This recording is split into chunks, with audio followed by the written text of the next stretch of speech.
Assalamu alaikum students, again I am back with one more poem 2.1 animals. जैसा कि मैंने पहले भी कहा था हम लोग पोएम्स करते हुए चलेंगे। तो ये जो पोएम है ये ना तो एप्रिसिएशन में आई है ना ही कोई स्टेंजा में आई है, तो हो सकता है कि इस साल ये पोएम आ जाए आइदर फॉर स्टेंजा और for appreciation. It's a very important poem.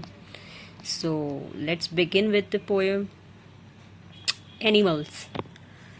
This poem is written by Walt Whitman 1819 to 1892, a major figure in early American poetry। तो इसका मतलब ये अमेरिका को बिलोंग करते थे। In an age where all poetry was rhymed and metrical, Whitman made a break with tradition and wrote a revolutionary new kind of poetry in free verse। अब उस वक्त जो है राइमिंग स्कीम वगैरह का बहुत ख्याल रखा जाता था, पोएम में प्रॉपर राइमिंग होना चाहिए था। लेकिन ये मतलब ये पहले व्यक्ति थे, बोलते ना सबसे हटकर काम करने वाले।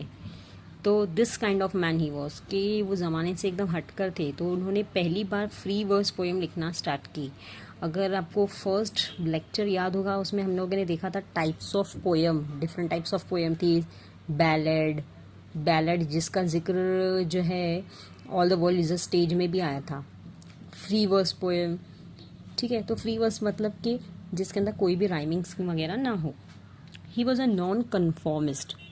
कन्फॉर्मिस्ट का मतलब, कन्फर्म का मतलब होता है एग्री करना या एक्सेप्ट करना। नॉन कन्फॉर्मिस्ट मतलब एग्री ना करना in all respect including his social life. मतलब वो सोसाइटी के जो जनरल रूल्स एंड रेगुलेशंस थे, है ना, जो नॉर्मल प्रोटोकॉल्स थे, उनको वो नहीं मानते थे। The poet tells us that he feels more at home. देखिए ये जो है मेन थीम है पोएम का, feel more at home. To feel at home. देखिए कोई गेस्ट भी आता है हमारे घर में, मेहमान आता है, हम बोलते हैं फील एट होम, मतलब टू फील कंफर्टेबल, कि अपने आप को घर जैसा ही महसूस करो, कंफर्टेबल। तो पोएट ये कह रहे हैं कि मैं जो अपने आप को जो है ज़्यादा कंफर्टेबल फील करता हूँ विद एनिमल्स एंड ह्यूमंस। इंसानों के साथ ज़्यादा फील जो है कंफर्टेबल फील करता हूँ रादर देन ह्यूमंस। जिसको इंसान के बारे में क्या विचार है, उनके क्या सोच थॉट्स हैं कि इंसान जो है whom he finds complicated and false, क्योंकि इंसान झूठे हो सकते हैं, मक्कार हो सकते हैं, है ना। तो कनिंग होना, श्रीउड होना, ये सब जो है किसकी क्वालिटीज़ हैं, इंसान की, राइट। एनिमल्स ऐसे नहीं होते। तो देखते हैं हम लोग poem. I think I could turn and live with animals. मैं सोचता हूँ दैट आई कुड टर्न का देखिए मीनिंग आपको साइड में दिया है, ट्रांसफॉर्म, कि काश मैं ट्रांसफॉर्म करूँ। ट्रांसफॉर्म करना मतलब चेंज करना, कि मैं चेंज करूँ अपने आप को। मतलब हमारे जो सोसाइटी का जो नॉर्म्स है, रहने के जो तरीके हैं, कि हाँ हमें एक पर्टिकुलर फैमिली में रहना है, भाई बहन माँ बाप इनके साथ रहना है, मैं ये जो सोसाइटी की थिंकिंग है इसको चेंज करूँ, क्योंकि मैं तो जानवरों के साथ रहना पसंद करता हूँ। They are so placid and self contained. Placid का देखिए आपको मीनिंग दिया है नॉट ईजीली अपसेट, कि इंसान जो है किसी भी बात का बुरा फट से मना लेते हैं, लेकिन जानवर जो है ऐसे नहीं रहते, वो जल्दी किसी बात का बुरा नहीं मानते। And they are so self content. Content मतलब सेल्फ कंटेंट, सेल्फ सफिशिएंट। अगर जानवर को खुला छोड़ दिया जाए तो वो अपने खाने पीने का, है ना, अपनी जो नेचुरल जो नेसेसिटीज़ हैं उनका बंदोबस्त खुद ही कर लेते हैं, उन्हें किसी की ज़रूरत नहीं पड़ती। I stand and look at them long and long. मैं उन्हें बस देखता रहता हूँ कई वक्त तक। लॉन्ग एंड लॉन्ग मतलब यहाँ पे कई वक्त तक। दे do not sweat and wine about their condition, है ना। अब क्या मतलब हुआ, दे do not sweat and wine about their condition. तो मैं जब जानवर को देखता हूँ, इंसान से कंपेयर करता हूँ, इंसान को अपनी जो है ना ब्रेड एंड बटर कमाने के लिए इतनी मेहनत करनी पड़ती है ना। Human have to perspire a lot, लेकिन जानवरों को इतनी मेहनत नहीं करना पड़ती है। बोलते हैं ना अल्लाह ताला उनके लिए रिस्क कहीं ना कहीं से प्रोवाइड कर ही देता है। तो और वो सब उनकी बस उतनी बेसिक नेसेसिटी रहती है, फूड, वो फूड से खुश हो जाते हैं। लेकिन क्या सिर्फ इंसान को फूड मिल जाए तो खुश हो जाता है? नहीं, है ना। एक विश कंप्लीट नहीं होती है कि दूसरी है ना खाना मिल गया तो खाने के बाद फिर लग्जरियस लाइफ चाहिए, अच्छे कपड़े चाहिए, ये सारी चीज़ें उनमें नहीं होती। And wine about their condition. देखिए वाइनिंग वर्ड जो है ऑल्डो वर्ल्ड इज अ स्टेज में भी आया था, वाइनिंग स्कूल बॉय, अगर आप लोग को याद होगा। वाइन करना मतलब कंप्लेंट करना, लाउड साउंड में कंप्लेंट करना। दे do not lie awake in the dark. और वो जो है दे do not lie awake in the dark. They do not lie awake in the dark का मतलब कि कभी कभी देखिए इंसान से गलती हो जाती है तो उसे थोड़ा रिग्रेट होता है अपने आप के ऊपर ना, गिल्टी फील होता है। कभी कभी वो जो है समटाइम स्पेंड स्लीपलेस नाइट, उसे रात में नींद सही से नहीं आती। लेकिन ये सारी प्रॉपर्टीज़ जो है जानवरों में नहीं होती है ना, कि हमसे गलती हो गई उसके बारे में सोचते रहना। And then weep for their sin. Weep का मतलब होता है, अंडरलाइन द वर्ड वीप मतलब cry, cry for their sins. Sins का मतलब होता है गुनाह। तो अपने गुनाहों के लिए रोते बैठना, ये सारे काम जो है कौन करता है? इंसान। जानवरों में ये बात नहीं होती। They do not make me sick discussing their duty to God. और ये जो इंसान होते हैं मेरे आसपास है ना, ये हमेशा मुझे बस मेरी जिम्मेदारी, मेरी रिस्पॉन्सिबिलिटीज़, मेरी ड्यूटीज़ याद दिलाते रहते हैं है ना, कि तुम्हें ये this are the dos and don'ts of life, you should do this and you should do that. तो यहाँ पर मेक मी सिक देखिए आपको मीनिंग दिया है डिस्गस्ट में। डिस्गस्ट करना मतलब इंसल्ट करना। तो इस तरह से जो जानवर मुझे कभी भी इंसल्ट नहीं करते, वो मुझे कभी रिमाइंड नहीं कराते कि this is right, this is wrong, you should do this, you should not do that. ये प्रॉपर्टी जानवरों में नहीं होती। Not one is dissatisfied, not one is demented with the mania of owning the things. अब कभी भी कोई भी जानवर आपको जो है अपने जीवन से डिससेटिस्फाई, अरे मुझे इतना ही खाना मिला, मुझे और चाहिए था है ना, या मुझे वो बिल्ली के गले में बहुत अच्छी वाली घंटी है, मुझे अच्छी वाली घंटी चाहिए था, ऐसे ये सारी चीज़ें उनमें नहीं होती। Not one is demented. Demented का देखिए डिमेंट वर्ड बना है, आप बोल सकते हो मेंटल, मेंटल है ना, मेंटल से ही वर्ड बना है डिमेंट। तो उसका मतलब होता है मैड। ना तो वो पागल होते हैं, ना तो उनमें मेनिया होता है। मेनिया का मतलब क्या? Craziness of owning the things है ना, ओनिंग द थिंग्स, चीज़ों के प्रति, कि क्या मेरे पास तो सिर्फ ऐसे ही मामूली सा फ़ोन है, मुझे तो आईफोन चाहिए, क्या मेरे पास तो मामूली सी गाड़ी है ना, मुझे तो अच्छी 4 व्हीलर चाहिए, क्या मेरे पास तो छोटा सा मकान है, मुझे तो बड़ा बंगलो चाहिए, विला चाहिए। ये चीज़ें ओन करने की जो ख्वाहिश होती है, डिज़ायर होती है, वो जानवरों में नहीं होती।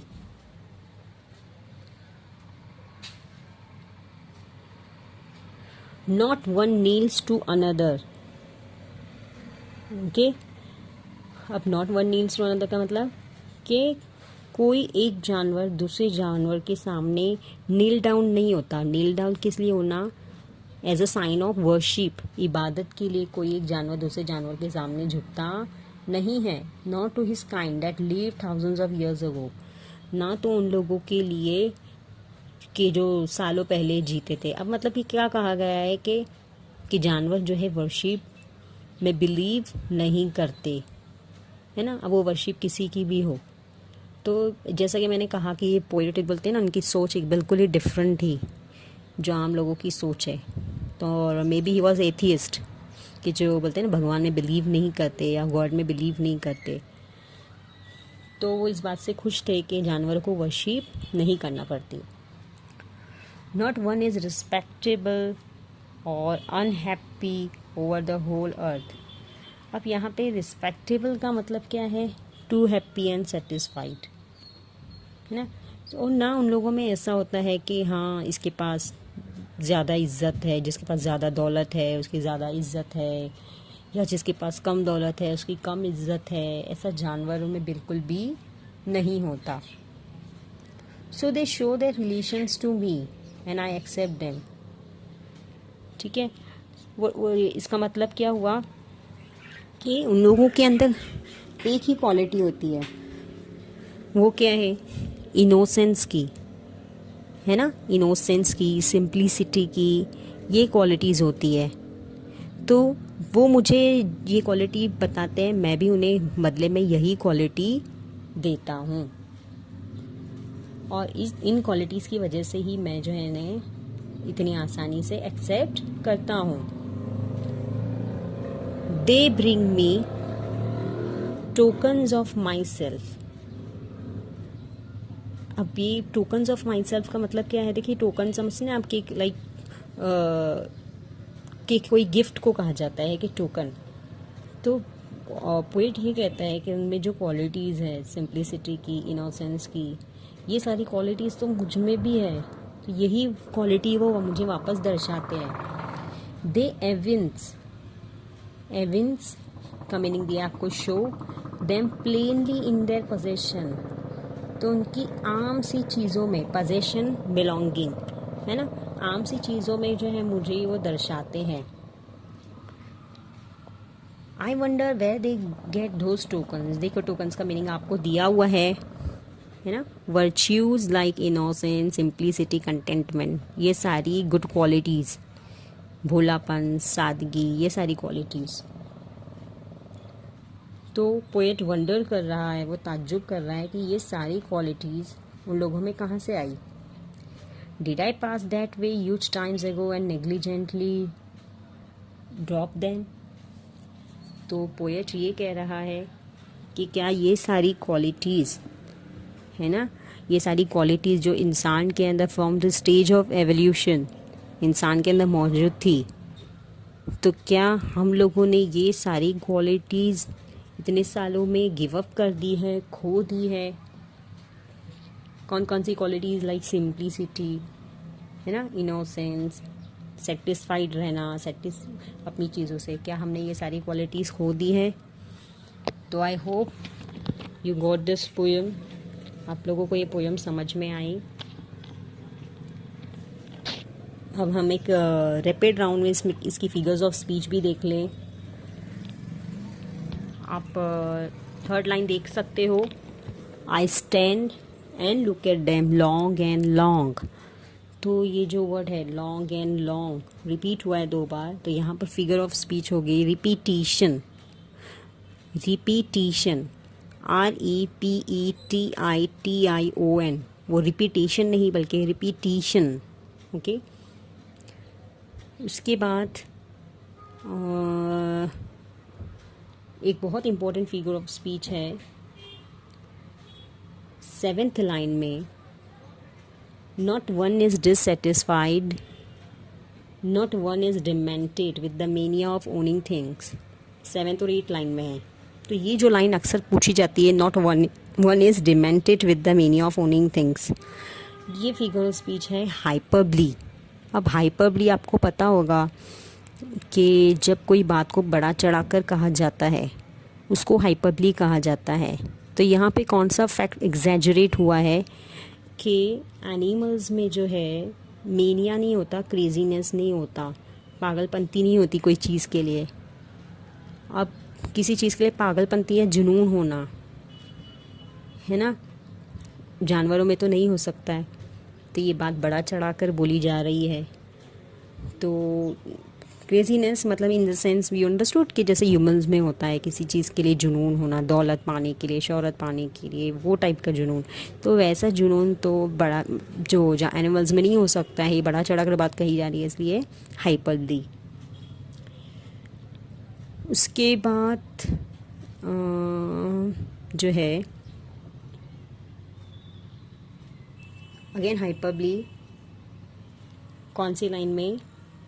नॉट वन इज रिस्पेक्टेबल और unhappy over the whole earth. अभी भी बात बड़ा चढ़ा कर की जा रही है कि उनमें कोई बहुत जो है इज़्ज़तदार नहीं होता जानवरों में, ना तो कोई बहुत गरीब होता है ना खुश होता है। ये सारी चीज़ें होना उन लोगों में पॉसिबल नहीं है, बात बड़ा चढ़ा के कही जा रही है। तो ये फिगर ऑफ स्पीच है hyperbole. Okay, so this was all about the poem. Workshop के कुछ एक क्वेश्चन देख लेते हैं हम इसका। इंग्लिश वर्कशॉप का क्वेश्चन दिया हुआ है आप लोगों को। वर्ड वाइन, जैसा कि मैंने कहा था वाइन का मीनिंग क्या होता है, इसका आंसर आएगा B, complain in an annoying way. मैंने पहले भी कहा था कि वाइन का मतलब क्या है, लाउड साउंड में ना कंप्लेन करना, तो उसको वाइन कहा जाता है। तो आंसर इज बी, फर्स्ट का answer B. Second sin, sin का मतलब होता है एन ऑफेंस अगेंस्ट रिलीजियस और मॉरल लॉ, है ना। सीन मतलब गुनाह, मज़हब के अगेंस्ट जाकर कोई काम करना या मॉरल लॉ के अगेंस्ट जाके कोई काम करना, वो गुनाह। एविंस का मतलब जो है शो, ठीक है। मेनिया का मतलब है क्रेज। और नेग्लिजेंट का मीनिंग आ जाएगा failing to take proper care, है ना। नज़रअंदाज कर देना, ध्यान ना देना, इसको हम नेग्लिजेंट कहते हैं ना।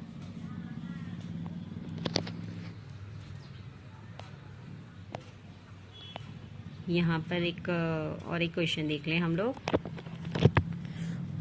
पॉजिटिव, देखो find adjectives from the poem which refer to positive and negative thinking. तो हम लोगों को पॉजिटिव और नेगेटिव थिंकिंग के बारे में जो है, जो वर्ड्स आए हैं वो बताना है। अब पॉजिटिव में क्या क्या जाएगा, प्लेसिड। देखिए आपको पोएम में आ चुका है वर्ड, और देखिए सेकेंड लाइन में प्लेसिड, सेल्फ कंटेंड, और यहाँ पे आपको दिख रहा होगा रिस्पेक्टेबल, राइट। तो ये सारे पॉजिटिव वर्ड्स में आ जाएंगे, 3 positive words, Placid, self content, respectable, ये सारे पॉजिटिव वर्ड्स हो गए। उसके बाद नेगेटिव वर्ड्स के लिए आप देखोगे, आप लोगों को दिख रहा होगा डिमेंटेड, राइट, ये रहा डिमेंटेड और डिससेटिस्फाइड, ये है नेगेटिव वर्ड्स। और अनहैप्पी, ये भी एक नेगेटिव वर्ड है, ओके। तो नेगेटिव वर्ड्स में आपके 3 चले जाएंगे, डिससेटिस्फाइड, डिमेंटेड और अनहैप्पी। तो ये 2 इम्पोर्टेंट वर्कशॉप थी जो हमने की, ठीक है। So that's all about today's poem. I hope you got the poem. Thank you for the listening. Fully. This poem has been asked in board exam March 2019 for appreciation. Okay? तो ये appreciation में पूछी जा चुकी है poem, तो it can be asked again for appreciation, या फिर स्टेंजा में भी आ सकती है क्वेश्चन आंसर के लिए। So I must say it's very interesting and you know it conveys a very good message.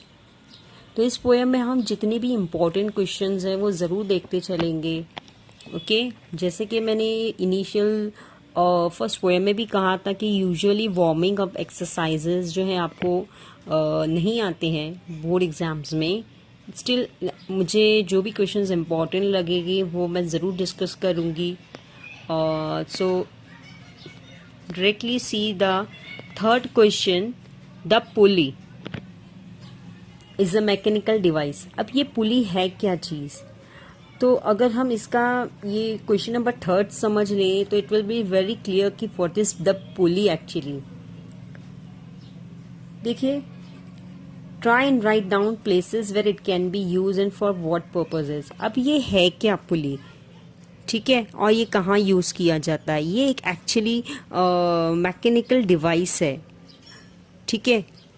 कभी भी कोई भी हैवी चीज़ को जब हम ऊपर खींचने के लिए जो डिवाइस यूज़ कर सकते हैं, चाहे आप वो जो डोल कहते हैं, या जो बाल्टी जो कुएं से पानी निकालने के लिए यूज़ होती है, ठीक है, तो उसमें भी आपने देखा होगा कि एक चरखी जैसा होता है जिससे एक रोप बंधी होती है। तो उसको भी हम पुली कह सकते हैं। तो मैं इसका आंसर डिस्कस कर रही हूँ कि पुली है क्या चीज़ और कहाँ यूज़ होती है। तो इस क्वेश्चन नंबर 3 का हम आंसर लिख लेंगे तो हमें जो है पुली बहुत अच्छी तरह से समझ आ जाएगा। तो अगर जो बच्चे नोटबुक में जॉट डाउन करना चाहते हैं नोटबुक में कीजिए, अदरवाइज टेक्स्ट बुक में जिनके सामने है they can write down in text book also.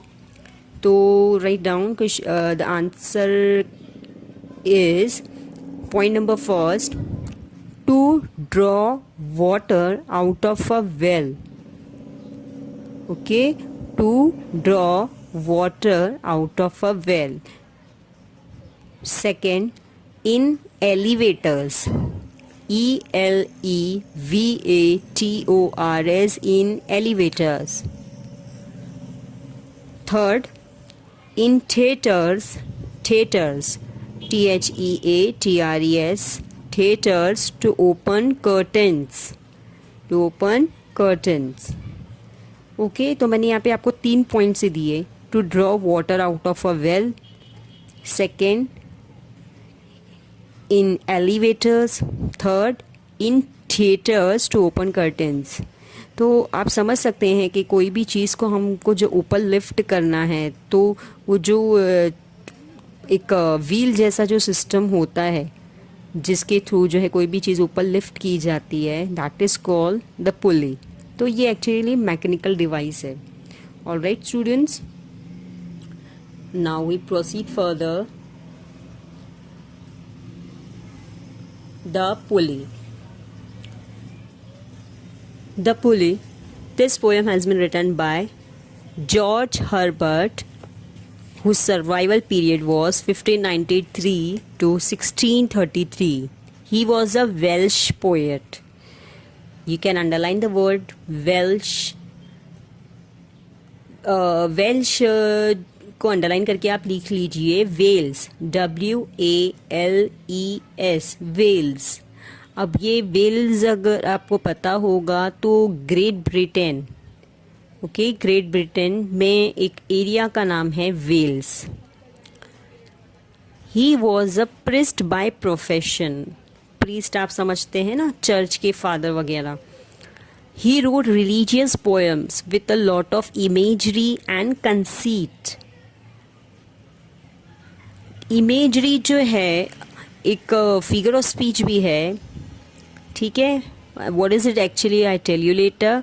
आप कंसीट को अंडरलाइन कीजिए and write down excessive pride, excessive pride, EXCESSIVE, excessive pride in one self.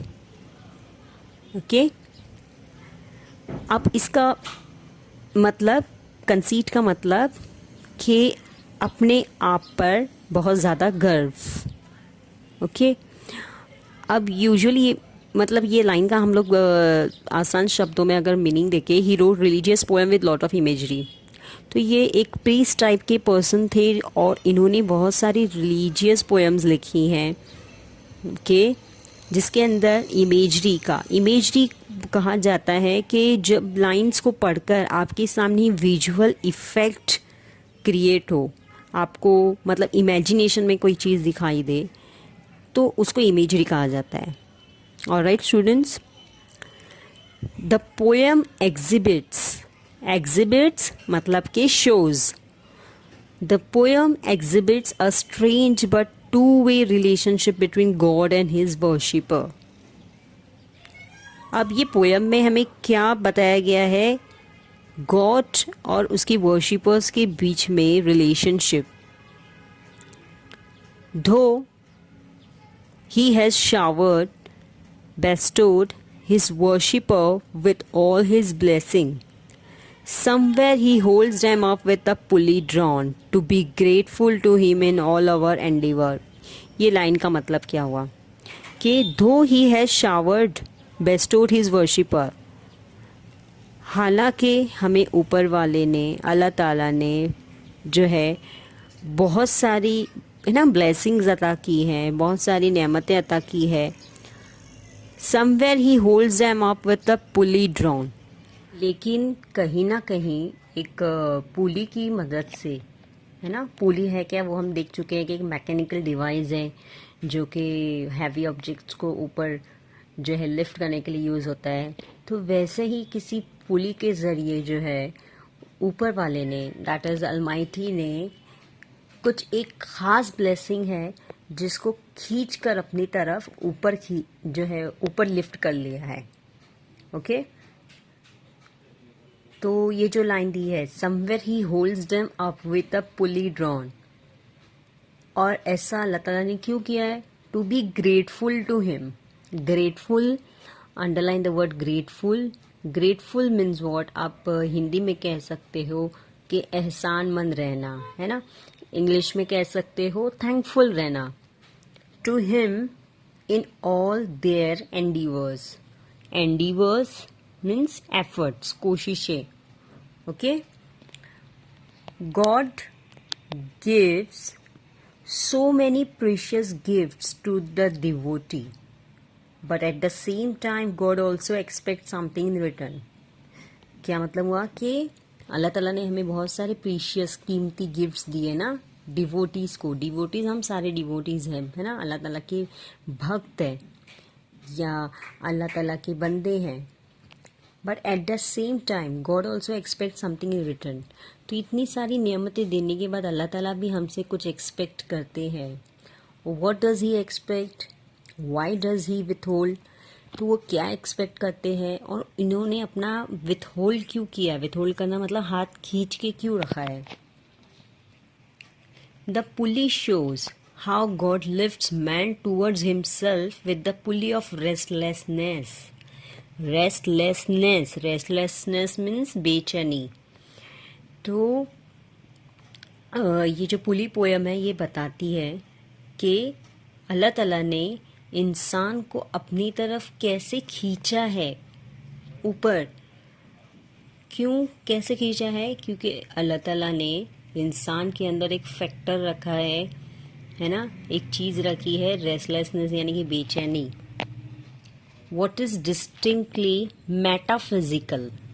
Underline the word metaphysical and write down the meaning. Branch of philosophy. Okay? Branch of philosophy that deals with abstract things.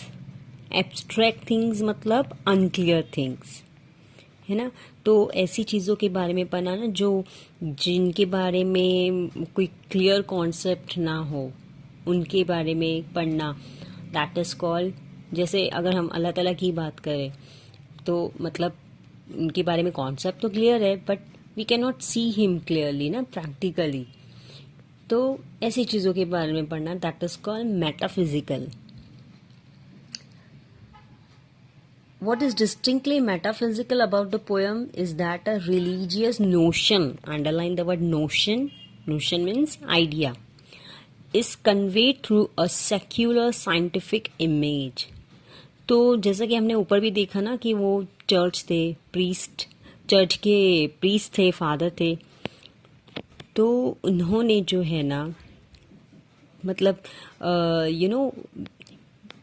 Worshipping या being a devotee, इस concept को जो है ना बहुत ही एक logical वे में present करने की कोशिश की है ना, कि मतलब हमें अल्लाह ताला की इबादत क्यों करना चाहिए या क्या क्या चीज़ है जो हमको अल्लाह ताला के सामने जो है या ऊपर वाले के सामने झुकने पर मजबूर करती है। तो इस कॉन्सेप्ट को प्रेजेंट किया है उन्होंने इस पोएम में। ओके, अब हम पोएम की वर्सेस देखते हैं। When God at first made man, जब अल्लाह ताला ने पहली बार, ऊपर वाले ने पहली बार इंसान को बनाया, having a glass of blessing standing by, तो उनके पास, अल्लाह ताला के पास एक ग्लास था, है ना, जिसके अंदर बहुत सारी ब्लेसिंग्स थी, नियामतें थी। Okay, let us, said he, pour on him all we can. तो उस वक्त अल्लाह ताला ने क्या कहा कि चलो पोर करना मतलब उंडेल देना या डाल देना, है ना। कोई भी लिक्विड चीज़ होती है किचन में, जैसे चाय हो गया, पानी हो गया, इसको आप बोलते हैं ना पानी को, है ना, pour the tea into the cup. तो pour on him all we can. तो सारी नेमतें पूरी तरह से जो है इंसान के ऊपर अल्लाह ताला ने डाल दी। लेट द वर्ल्ड्स रिचेस, देखिए आपको रिचेस का मीनिंग साइड में दिया है, वेल्थ, बाउंटीज। देखिए यहाँ पे बाउंटीज जो है किसको बोला जाएगा, गिफ्ट ऑफ गॉड्स, ठीक है। तो let the world's riches, world riches दुनिया भर की जितनी भी ब्लेसिंग्स हैं वो मैं इंसान को दे देता हूँ। ये सारे शब्द किसके बताए जा रहे हैं, मतलब अल्लाह ताला के।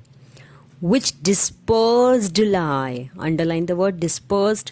डिस्पर्स्ड के लिए देखिए आपको साइड में मीनिंग दिया है वोकैबुलरी में, ग्लॉसरी में। स्कैटर्ड, स्कैटर्ड मतलब बिखरी हुई। तो दुनिया में बिखरी पड़ी थी जितनी भी ब्लेसिंग्स, उन सबको समेटा गया।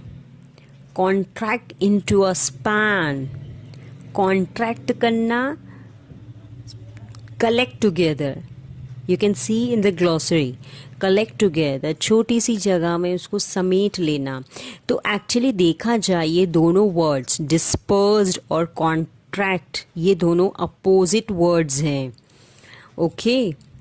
तो ऐसे अपोजिट वर्ड्स जब यूज़ होते हैं तो एक फिगर ऑफ स्पीच होता है। सो हम जो अभी पोएम ख़त्म होने के बाद जो क्वेश्चंस देखेंगे तो इसमें एलैबोरेट किया गया है all the figures of speech, in that will see, okay. अच्छा ठीक है, ये लाइन का मतलब क्या हुआ, let the world riches which disperse lie contract into a span. तो क्या मतलब हुआ कि जब इंसान को, है ना, मनुष्य को बनाया जा रहा था तो दुनिया भर की नियामतें जो यहाँ वहाँ बिखरी पड़ी थी, डिस्पर्स्ड पड़ी थी, तो उनको समेटा गया एक स्पैन में। स्पैन किसको बोला जाता है, देखो आपको एक जो साइड में दिया हुआ है, मतलब आई मीन ग्लॉसरी में दिया है स्मॉल स्पेस। तो पता होगा आपको जो हाथ, हमारा जो पाम होता है, हथेली पाम, उसकी जो स्पेस है ना उसको भी स्पैन कहा जाता है। यहाँ नहीं बताया जा रहा कि उतनी छोटी जगह में सारी ब्लेसिंग्स को समेट लिया गया और किस पर डाल दिया गया, इंसान पर, है ना, ह्यूमंस पर। So strength first made a way, तो सबसे पहले क्या चीज़ दी गई इंसान को, स्ट्रेंथ, है ना, स्ट्रेंथ यानी कि एनर्जी, ताकत। देन ब्यूटी फ्लोड, आपको एपोस्ट्रोफ डी दिया हुआ है यानी कि वहाँ पर ई है, ओके। देन ब्यूटी फ्लोड, फिर क्या दी गई उसे, खूबसूरती। देन विजडम, अक्लमंदी, ऑनर, इज्जत। प्लेजर, प्लेजर मीन्स हैप्पीनेस, है ना, या fun. When almost all was out, जब ये सारी चीज़ें ख़त्म हो गई, God made us stay, stay यानी कि रुक जाना, थम जाना, है ना। जब ये सारी चीज़ इंसान को दी गई उसके बाद अल्लाह ताला कुछ टाइम के लिए रुक गए, ऑलराइट। परसीविंग, देखिए आपको ग्लॉसरी में मीनिंग दिया है, परसीविंग का मतलब क्या है, नोटिसिंग, नोटिस करना, बिकमिंग कॉन्शियस ऑफ। तो नोटिस करना या देखना, ना? आप सीधे शब्दों में देखना भी कह सकते हो, notice. Perceiving that alone of all his treasures rest in the bottom lay, ठीक है। तब अल्लाह ताला ने क्या परसीव किया, नोटिस किया। वो ऊपर आपको स्टैंजा में बताया ना स्टार्टिंग में कि वो एक ग्लास लेकर खड़े थे, है ना, अल्लाह ताला, और जो है सारी ब्लेसिंग्स थी उसमें, फिर सारी ब्लेसिंग्स जो है डाल दी गई इंसान के ऊपर। लेकिन अल्लाह ताला के ट्रेजर्स में, खजाने में, अलोन, है ना, अकेली एक ही चीज़ बची थी, और वो क्या थी, रेस्ट इन द बॉटम ले। तो वो ग्लास के बॉटम में, है ना, ग्लास के नीचे सिर्फ एक ही चीज़ बची रह गई, वो थी रेस्ट, है ना। अब यहाँ पे आप रेस्ट का मीनिंग क्या बोलोगे, आराम, है ना, रिलैक्स, है ना, कंटेंटमेंट किस जिसे कह सकते हो, satisfaction, okay. For if I should, said he, bestow this jewel also on my creature. तब अल्लाह ताला ने जब देखा कि मेरे ग्लास में, ये जो नेमतों का ग्लास है, ब्लेसिंग्स का ग्लास है, इसमें सिर्फ एक ही जो है ब्लेसिंग बची है, वो कि रेस्ट। तब उन्होंने सोचा, if I should, said he, bestow this jewel. Bestow, देखिए आपको बेस्टो का मीनिंग जो है यहाँ पर दिया है ग्लॉसरी में, गिव एज अ गिफ्ट, जिसको हम कहते हैं ना कि देना या अता करना। Bestow this jewel also on my creature. तो अगर मैं ह्यूमंस को, मेरे क्रिएचर को ये गहना भी दे दूँ, ये गिफ्ट भी दे दूँ, he would adore my gift instead of me. तो एडोर, एडोर का मीनिंग देख सकते हैं आप लोग ग्लॉसरी में, यूजुअली मीनिंग्स दिए हैं यहाँ पर। लव वेरी मच, है ना। तो अगर मैंने सारे गिफ्ट्स दे दिए तो ये तो मुझे भूल ही जाएगा, ये तो मेरे सारे गिफ्ट्स को जो है एडोर करने लगेगा, चाहने लगेगा, उसी में खो जाएगा। And rest in nature not the God of nature. अब देखिए यहाँ पे है ना, इस पोयम में रेस्ट के जो है ना ऑलमोस्ट 3 मीनिंग्स आए हुए हैं। कितने मीनिंग्स आए हुए हैं? 3। ये जो ऊपर की स्टेंजा में, सेकंड स्टेंजा में जो लास्ट लाइन में था ना, रेस्ट इन द बॉटम ले, तो ये रेस्ट का आप लोग अंडरलाइन करके मीनिंग लिख लीजिए, कंटेंटमेंट, है ना। मैंने उस वक्त कहा भी था कंटेंटमेंट, CONTENTMENT, कंटेंटमेंट यानी कि सेटिस्फैक्शन। और ये थर्ड स्टेंजा में जो है, एंड रेस्ट इन नेचर, तो ये रेस्ट इन नेचर, ये रेस्ट को अंडरलाइन कीजिए और लिखिए give importance to, give importance to. तो क्या मतलब हुआ इस लाइन का? एंड रेस्ट इन नेचर मतलब कि इंसान नेचर को इम्पोर्टेंस देने लगेगा, not the God of nature, है ना। इस नेचर के गॉड को नहीं, बल्कि नेचर को, इस कुदरत को ही जो है इम्पोर्टेंस देने लगेगा। So both should losers be, so both should losers be मतलब कि कौन दोनों लूजर्स हो जाएंगे? मेरी बनाई हुई जो इतनी बड़ी दुनिया है, कुदरत है, और मैं खुद, हम दोनों लूजर्स हो जाएंगे, है ना। दोनों बेमानी हो जाएंगे, मीनिंगलेस हो जाएंगे कि अगर ये ह्यूमंस जो है मेरी बनाई हुई चीज़ों को चाहने लगे, पूजने लगे और मुझे छोड़ दे। Yet, let him keep the rest. Now underline this rest और मीनिंग लिखिए remaining, बचा हुआ। ओके, रिमेनिंग बचा हुआ, जैसे कहते हैं ना कि आपको स्कूल में अक्सर टीचर्स भी कहते होंगे कि फला फला बच्चे चले जाएंगे, rest of the students will stay here, कहते हैं ना ऐसे। तो रेस्ट का मतलब यहाँ पे क्या है? Remaining. Yet let him keep the rest, तो उसे बाकी की जितने भी रिमेनिंग जितनी ब्लेसिंग्स मैंने दे दी है, ब्यूटी दे दी है, विजडम दे दिया है, ऑनर दे दिया, प्लेजर, ये सारी चीज़ें बाकी की रखने दो, लेकिन उससे मैं क्या नहीं दूंगा? रेस्ट नहीं दूंगा, कंटेंटमेंट नहीं दूंगा, सेटिस्फैक्शन नहीं दूंगा, but keep them with repining restlessness. ठीक है, now you can observe the glossary. Repining restlessness, continuous anxiety due to dissatisfaction. Anxiety means what? Worry. Okay, anxiety means what? Worry. Continuous anxiety due to dissatisfaction. तो फिक्रमंद रहना हमेशा, restlessness की वजह से, बेचैनी की वजह से हमेशा फिक्रमंद रहना। Let him be rich and weary. Very tired, है ना। तो उससे सारी चीज़ें, सारी नेमतें रखने दो, लेकिन एक बोलते ना टायर्डनेस, एक थकान रहने दो उसमें। Then at last if goodness lead him not, goodness अच्छाई भलाई, yet weariness may toss him to my breast. क्या मतलब हुआ इस लाइन का? कि अगर वो खुद से नेकी करते हुए या भलाई करते हुए मेरे सामने ना झुके, है ना। देखो, टॉस की मीनिंग आपको यहाँ पे दिया है ब्रिंग या थ्रो क्लोज, है ना, कि अगर उसकी भलाई उसे मेरे नज़दीक लाकर ना फेंके, मेरे सामने झुकने पे मजबूर ना करे, अगर वो खुद से जो है मेरे सामने, है ना, मेरी चाहत में ना झुके, लेकिन कम से कम उसके अंदर ये जो रेस्टलेसनेस का मादा रहेगा, फैक्टर रहेगा, उसकी वजह से वो हमेशा मेरे सामने कभी ना कभी, हमेशा नहीं तो एटलीस्ट कभी ना कभी तो वो मेरे आकर मेरे सामने झुकेगा, मेरी वर्शिप करेगा. Okay, so this was all about the poem.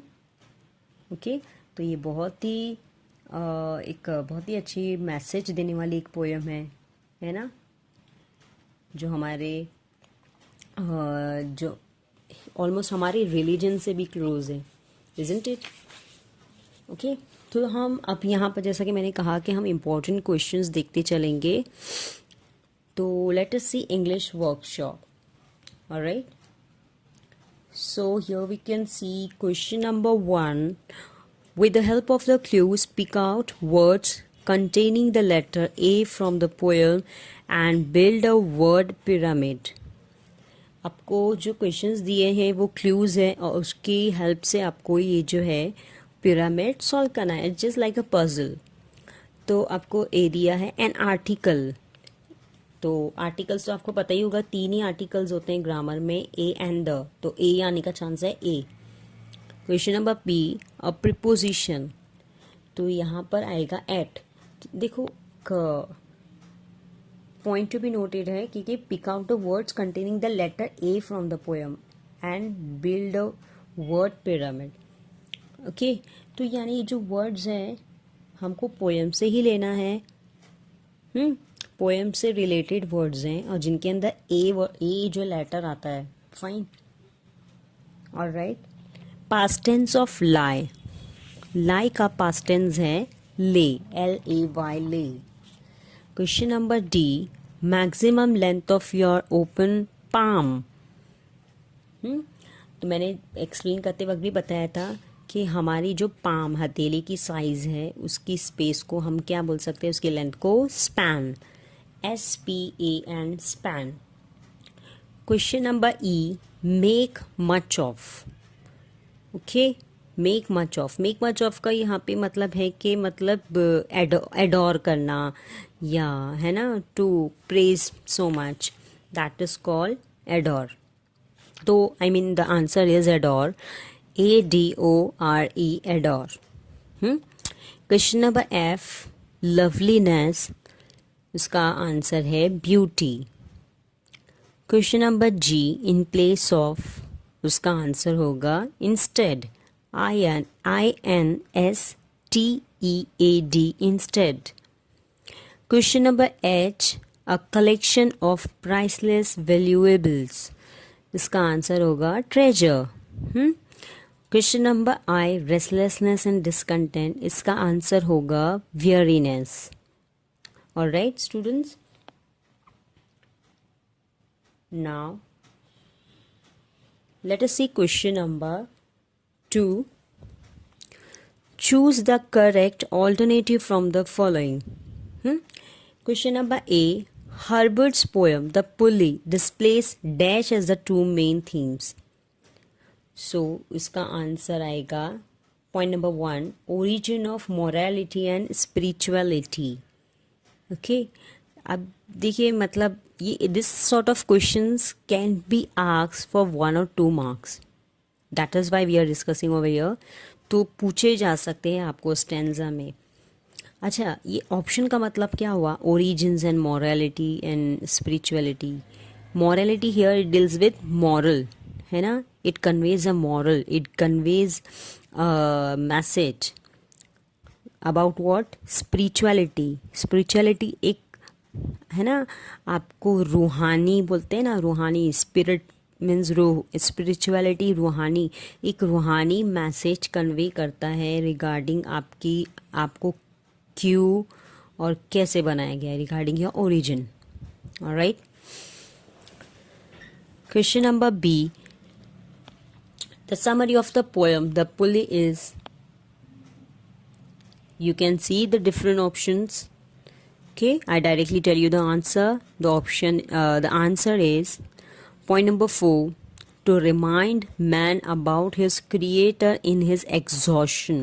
Exhaust होना यानी कि दो मीनिंग निकलते हैं ना. एग्जॉस्ट होना मतलब ख़त्म हो जाना और एग्जॉस्ट होना मतलब टायर्ड हो जाना. तो यहाँ पे मतलब tired. To remind man about his creator in his tiredness, कि इंसान थक कर जो है एटलीस्ट दुनिया से थक कर जो किसके सामने झुके, अल्लाह ताला के सामने. तो यही था ना हमारा theme. Question number C. In the poem the Pulley is considered, इसका आंसर होगा point number 2, a gift to mankind. इस पोएम में ये एक इम्पॉर्टेंट है, यूजुअली पूछा जाता है क्वेश्चन. तो पुली क्या है यहाँ पर, कोई मैकेनिकल डिवाइस नहीं है ना, बल्कि पुली को क्या बोला गया है, अ गिफ्ट टू मैनकाइंड. ये हमारे लिए गिफ्ट है पुली, जो अल्लाह ताला ने एक डोर कहते हैं ना खींच के रखी है. किस उस डोर से क्या खींच लिया है, रेस्ट, सेटिस्फेक्शन नाम की जो चीज़ है, अल्लाह ताला ने इसकी डोर को जो है अपने पास खींच के रखा है. तो ये एक्चुअली हमारे लिए हिडन ब्लेसिंग है, गिफ्ट है. Alright. Question number D. Dash is an example of पन फ्रॉम द पोएम. अब ये पन देखिए, यहाँ से आप देखोगे कि जो क्वेश्चंस है ना, all the questions are regarding figures of speech. Okay. तो देखिए पन किसे कहते हैं, जब देखिए इंग्लिश में बहुत सारे वर्ड्स होते हैं जिनके डबल मीनिंग निकलते हैं, है ना, डबल मीनिंग वर्ड्स. ऐसे वर्ड्स को हम कहते हैं होमोग्राफिक वर्ड्स. ठीक है, क्या कहते हैं, होमोग्राफिक वर्ड्स. जैसे कि अगर मैं विंग की बात करूँ, WING विंग, तो विंग का एक मतलब है ना, बर्ड्स के जो पर होते हैं उसको भी विंग कहा जाता है. और हम यूजुअली बिल्डिंग के कहते हैं ना, A विंग B विंग. तो जब एक वर्ड के डबल मीनिंग निकलते हैं उसको कहते हैं हम होमोग्राफ. होमोग्राफ. तो जब होमोग्राफ वर्ड्स को यूज़ किया जाता है फॉर फन मतलब ह्यूमर क्रिएट करने के लिए ना, then the figure of speech is pun. Understood. When homograph words are used for fun, then the figure of speech is pun. अब देखिए यहाँ पर पोएम में कौन सी लाइन पन है, ये जो पहला ऑप्शन दिया है ना, रेस्ट इन द बॉटम ले. तो देखिए रेस्ट के भी यहाँ पे डबल मीनिंग नहीं कर रहे. रेस्ट का एक मतलब रिमेनिंग भी होता है, बची हुई चीज़, और रेस्ट का एक मतलब क्या मैंने बताया था, कंटेंटमेंट या सेटिस्फेक्शन, है ना. तो रेस्ट इन द बॉटम ले, तो मतलब इसका क्या हुआ कि लास्ट रिमेनिंग चीज़ क्या बची थी, रेस्ट बची थी. इसके दो मीनिंग निकले, यानी रिमेनिंग भी हुआ और रेस्ट भी हुआ, है ना. तो इसीलिए ये क्या है, pun. Understood. I hope you understood. So let us see question number E. Dash is an example of paradox from the poem. देखिए अभी पैराडॉक्स है क्या, अच्छी तरह से समझ लीजिए. देखिए ऐसी दो चीज़ जिसका एक वक्त पर होना पॉसिबल ना हो, दो अपोजिट चीज़ जिसका एक वक्त पर होना पॉसिबल ना हो. अभी जैसे कि मैं अगर कहूँ कि आर्कटिक रीजन पता होगा आप लोग को ना, फ्रिजिड जोन में एकदम ठंडा है, कूलेस्ट है ना. आर्कटिक रीजन में किसी को लू लग गई, गर्मी की लू लगती है ना, आर्कटिक रीजन में किसी को गर्मी की लू लग गई. इज इट पॉसिबल कि आर्कटिक रीजन जो इतना फ्रिजिड जोन में, इतना कूलेस्ट जोन में, वहाँ पे किसी को गर्मी की लू लग जाना, तो मतलब दो अपोजिट चीज़ें जिनका होना संभव ना हो, उसको कहते हैं पैराडॉक्स. ओके. तो अभी यहाँ पर पैराडॉक्स कौन सा है पता है, option number 3, let him be rich and very. अब ये दो रिच भी हो इंसान और वेरी भी. अब यहाँ पे रिच का मतलब not in terms of money, मतलब कि उसको बहुत सारी ब्लेसिंग्स भी हो, हैप्पी भी हो, लेकिन फिर भी वो टायर्ड हो, उसको सारी लग्जरी, सारे कंफर्ट्स अवेलेबल हो, फिर भी वो क्या हो, वेरी हो मतलब टायर्ड, मतलब दो चीज़ें है ना, दो अपोजिट, आर यू गेटिंग, कि दो अपोजिट आइडियाज़ है जो एक वक्त पर होना पॉसिबल नहीं है, तो उसको कहा जाता है paradox. Okay, question number F, dash is an example of synecdoche from the poem. अब तो पहले ये समझिए कि सिनेक्डॉक क्या है। देखिए, सिनेक्डॉक, अब मैं जैसे कि एग्जाम्पल दूं, फिगर्स ऑफ स्पीच पहले आप अच्छी तरह से समझ लीजिए, तब आपको जो आइडेंटिफिकेशन में आसानी होगी। हाँ, तो सिनेक्डॉक का डेफिनेशन ये होता है कि when a part refers to whole और whole refers to part. I repeat, when a part refers to whole और whole refers to part। अब मतलब क्या हुआ इसका, जैसे कि अगर मैं एग्जाम्पल कहूँ, India won the match, India won the match, तो क्या पूरा इंडिया की 130 या 135 करोड़ की आबादी, वॉटेवर, क्या पूरा इंडिया जीत गया मैच? नहीं, कोई एक इंडिया की पर्टिकुलर टीम ने मैच जीता है ना। तो यहाँ पे जो इंडिया होल है ना, वो एक टीम को, एक पार्ट को रिफर कर रहा है। आई यू गेटिंग मी? वैसे ही अगर मैं बोलूँ कि I saw many hands working in the factory, I saw many hands working in the factory, तो क्या सिर्फ मैंने फैक्ट्री में सिर्फ हाथों को काम करते हुए देखा है? नहीं, हाथ नहीं, बल्कि पूरी मतलब इंसान ना। यहाँ पे हाथ किसको रिफर करें, यहाँ पे part refers to whole, hand refers to human body. Getting me? तो जब ये केस होता है when a part refers to whole और whole refers to part, it is called synecdoche. Coming to the point, यहाँ पर आंसर जो है ना फोर्थ वाला है, may toss him to my breast. ये जैसा कि हम लोगों ने पोएम में देखा कि ये लास्ट लाइन है कि may toss him to my breast, कि कम से कम जो थकान है वो उसको उछाल कर मेरे सीने के पास लेकर आए। ऐसा अल्लाह ताला कह रहे हैं कि थकान के मारे जो इंसान मेरे सीने के पास आए। अब यहाँ पे सिर्फ मतलब सीना नहीं, अल्लाह ताला का सीना नहीं, मतलब अल्लाह ताला कह रहे हैं कि पूरा मेरे पास आए। तो यहाँ पे जो ब्रेस्ट है ना, it refers to the entity of Almighty. Breast किसको रिफर कर रहा है? अल्लाह ताला के वजूद को, पूरे वजूद को। ब्रेस्ट इज़ अ पार्ट जो पूरे वजूद को, कंप्लीट अल्लाह ताला के एग्जिस्टेंस को, एंटिटी को रिफर कर रहा है। ओके, तो part is breast and whole is entity of Almighty या गॉड। ठीक है, proceeding to the next, dash is an example of alliteration from the poem. देखिए, एलिट्रेशन क्या है? जब दो वर्ड्स के स्टार्टिंग साउंड, अल्फ़ाबेट नहीं, स्टार्टिंग साउंड रिपीट हो, उससे कहते हैं एलिट्रेशन। ये बहुत ही ईजी है, आपने किया होगा 9th में। Answer is third option, repining restlessness, है ना। और उसका रीजन आएगा कि sound of R is repeated. Alright, let us see further. Dash is an example of inversion from the poem. Inversion कहते किसे हैं कि अगर मैं कहूँ is my name नाहिदा, क्या ये सही है? नहीं, my name is Nahida miss, है ना। जब वर्ड्स आगे पीछे हो, words are not in correct prose order, then it is called inversion. तो यहाँ पे आंसर है सेकंड वाला, so both should losers be, क्योंकि ये सही ऑर्डर में नहीं है। सही ऑर्डर क्या होगा? सो both should be losers. Okay, and the last one, the rhyme scheme of the poem is, the rhyme scheme of the poem is.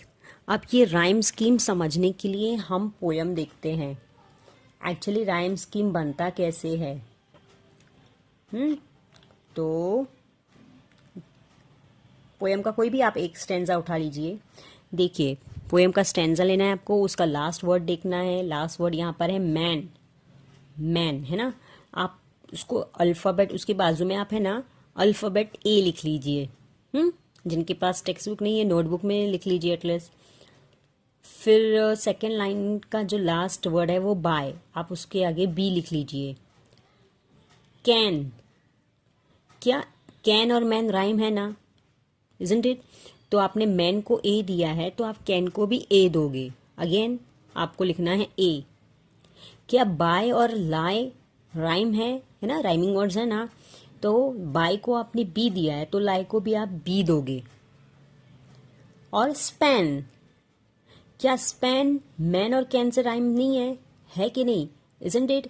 तो मैन, कैन, स्पैन ये तीनों के लिए आया ए। अंडरस्टूड? तो इस तरह से आपका राइम स्कीम बना A B A B A. Understood? A B A B A. I hope you understood.